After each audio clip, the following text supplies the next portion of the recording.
Praise the lord. దేవుని మహిమగల నామంలో మీకందరికీ లైవ్ చర్చ్ వైజాగ్ నుండి శుభములు తెలియజేస్తా ఉన్నాను.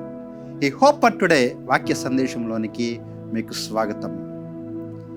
నేటి కొరకు 20వ కీర్తన 4వ చరణాన్ని మనము చదువుతాం. 20వ కీర్తన 4వ చరణం. నీ కోరికను సిద్ధింపచేసి నీ ఆలోచన యావత్తును సఫలపరచునుగాక. నీ కోరికను సిద్ధింపచేసి నీ ఆలోచన యావత్తును సఫలపరచునుగాక. ప్రియులారా, ఈ 20వ కీర్తన దావీదు చేత రాయబడిన కీర్తన. ఈ 20వ కీర్తన యొక్క వృత్తాంతం మనం చూసినట్లయితే, యుద్ధానికి బయలుదేరక మునుపు చేసే ప్రార్థనగా ఈ కీర్తన ఉంది.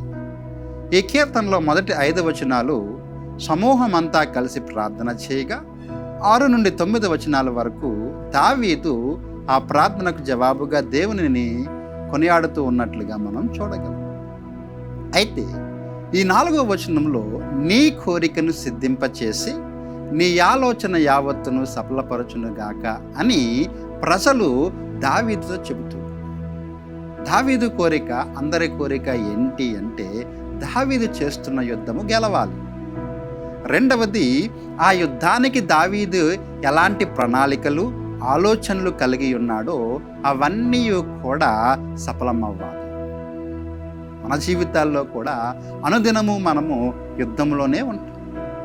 మనం చేస్తున్న రంగం ఏదైనప్పటికీ కూడా మనం కోరుకునేది ఏంటి అంటే మన కోరిక విజయము, మన కోరిక సఫలత, మన కోరిక ఏదైతే ఉందో అది అన్ని విషయాల్లో కూడా మనము విజయం సాధించాలి అని కోరుతాం.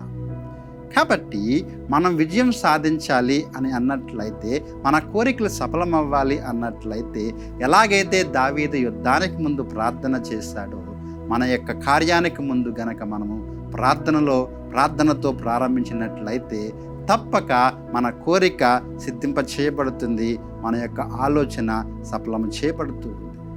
దీని తర్వాత 21వ కీర్తన యుద్ధము తర్వాత రాయబడిన కీర్తన. ఆ కీర్తన 2వ చరణంలో ఈ మాటలు మనం చూస్తాం.